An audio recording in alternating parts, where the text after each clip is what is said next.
കോഴിക്കോട് ആകാശവാണിയുടെ 75-ാം വാർഷികം.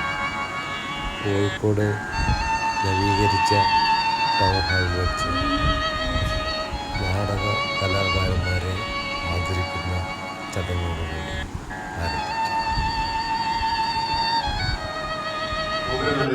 മഹാഭാരതം, ഇനിയും ഉണരാത്തവർ, പെൺകൊട, നന്ദി വീണ്ടും വരിക, മാന്ത്രിക ചെണ്ട, തമ്പുരാന്റെ പല്ലക്ക്, സൂര്യഗ്രഹണം തുടങ്ങിയ നാടകങ്ങളാണ് ഏറെ ശ്രദ്ധേയം.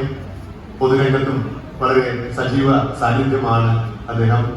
പ്രതിബദ്ധതയോടുകൂടി ഈ ഒരു സമൂഹത്തിൽ വളരെ ഉത്തരവാദിത്തങ്ങൾ വഹിച്ചിട്ടുള്ള ഒരു പൊതുപ്രവർത്തകൻ കൂടിയാണ് ബാബു പറശ്ശേരി. അദ്ദേഹത്തിന് സംഗീത നാടക അക്കാദമിയുടെ ഫെലോഷിപ്പ് ഉൾപ്പെടെ നിരവധി പുരസ്കാരങ്ങൾ അഭിനയത്തിന് ലഭിച്ചിട്ടുണ്ട്. അദ്ദേഹത്തെ സ്നേഹാദരങ്ങളോടെ ഈ ആദരവ് ഏറ്റുവാങ്ങാനായി ക്ഷണിക്കുന്നു.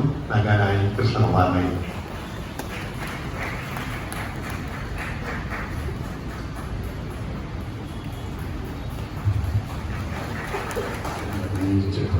ഒരു ആകാശവാണി കുടുംബാംഗമാണ്. ലോക നാടക ദിനത്തോടനുബന്ധിച്ചും ആകാശവാണിയുടെ 75-ാം വാർഷികത്തോടനുബന്ധിച്ചും നാടക പ്രവർത്തകരെ ഇങ്ങനെ ഒരു വേദിയിൽ എത്തി ആദരിക്കാൻ സന്മനസ്സ് കാണിച്ച, അതിൽ ഹൃദയവിശാല കാണിച്ച ആകാശവാണിയുടെ എല്ലാ തലത്തിലുള്ള പ്രവർത്തകരെ അഭിനന്ദിക്കുകയാണ്. നാടകത്തെ കുടുംബ സദസ്സിലേക്ക് പറിച്ചു നട്ടിട്ടുള്ളത് ആകാശവാണി നാടകങ്ങളാണ്. അവിടെ മുതിർന്നവരും സ്ത്രീകളും കുട്ടികളും എല്ലാം ഒന്നിച്ചിരിക്കും, ഒരുപോലെ നാടകം ആസ്വദിച്ചു കൊണ്ടിരുന്നു. അതൊരു വലിയ അലയായി വളർന്നിരുന്നു. ഇപ്പോൾ പ്രൊഡക്ഷൻ കുറഞ്ഞു വരികയാണ്. എന്നാലും ഇപ്പോഴും അതിന് ആസ്വാദകരുണ്ട്. പണ്ടൊക്കെ റെക്കോർഡ് ചെയ്ത നാടകങ്ങൾ പുറത്തു വരുന്നത് കേട്ട് പലരും വിളിച്ച് അഭിനന്ദിക്കുന്നത് കേൾക്കാറുണ്ട്. ആദ്യകാലത്ത് ആകാശവാണി നാടകത്തിൽ അഭിനയിക്കുമ്പോൾ ഒരു സിനിമയിൽ അഭിനയിച്ചു വന്ന ആളെ പോലെയുള്ള വലിയ പ്രതീതിയായി ആകാശവാണി വീണ്ടും പഴയ പോലെ ഏറ്റവും നല്ല നിലയിലേക്ക് ഉയരട്ടെ എന്ന് ആഗ്രഹിച്ചുകൊണ്ട്, അതിനായി പ്രാർത്ഥിച്ചുകൊണ്ട് ഈ ആദരവിന് എല്ലാവർക്കും ഒരിക്കൽ കൂടി നന്ദി അറിയിച്ചുകൊണ്ട് ഞാൻ അവസാനിപ്പിക്കുന്നു.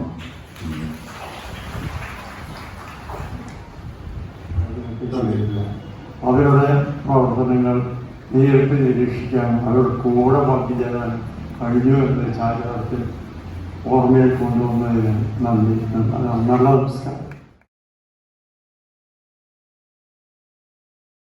കാരണം ആ കാലത്ത് ആകാശവാണിയെ നയിച്ച പ്രഗത്ഭരുടെ ആ സ്നേഹോഷ്മളത അവരുടെ മനസ്സിൽ സൃഷ്ടിച്ചിട്ടുള്ള ആ ഒരു ലോക നാടക ദിനത്തോടനുബന്ധിച്ച് ആകാശവാണിയുടെ 75-ാം വാർഷികത്തില് എന്നെയും ആകാശവാണി ഓർത്തതിൽ എനിക്ക് വളരെയധികം സന്തോഷമുണ്ട്. വയനും വീടും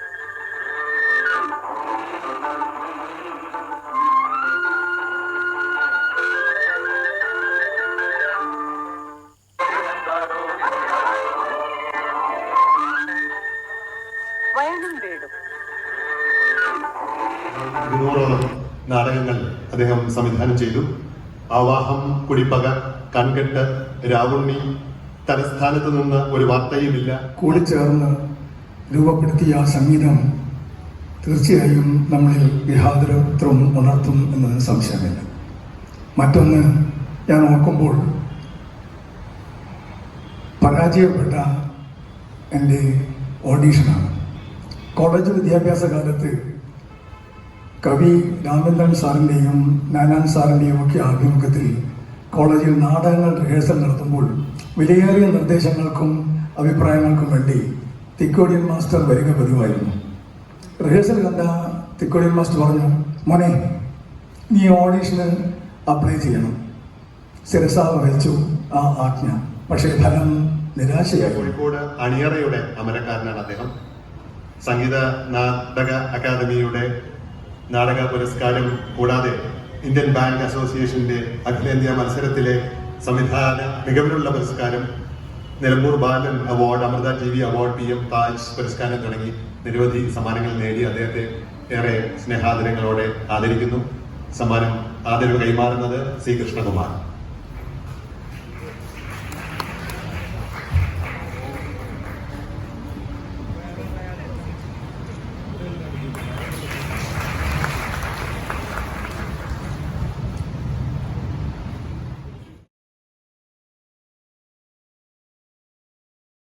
ഒരു അംഗത്തെ പോലെയായിരുന്നു. ഇപ്പോൾ ഒരു കുറച്ച് കൊല്ലങ്ങൾക്ക് മുമ്പ് പുഷ്പേച്ചി എന്നെ വിളിച്ചു. പുഷ്പേച്ചി എന്ന് പറഞ്ഞാൽ തിക്കോടി മാഷിൻ്റെ മകള്. എനിക്ക് ഒന്ന് അങ്ങോട്ട് വരണം, ഒരു ഉച്ചയായിട്ടുണ്ട്, ഞാൻ ഫറോക്കിലാണ് താമസിക്കുന്നത്. അപ്പം ഞാൻ പറഞ്ഞു, പുഷ്പേച്ചി ഞാൻ ഇത്രയും ദൂരം അതൊന്നും പറഞ്ഞാൽ പറ്റില്ല, ഇപ്പം വരണം, പേയ്മെൻ്റ് ഒന്നും ഉണ്ടാവില്ല, നീ വരണം. അത്രയും പറയാനുള്ള സ്വാതന്ത്ര്യം ഉണ്ട് എന്നോട്. അത്ര അങ്ങനെ ഒരു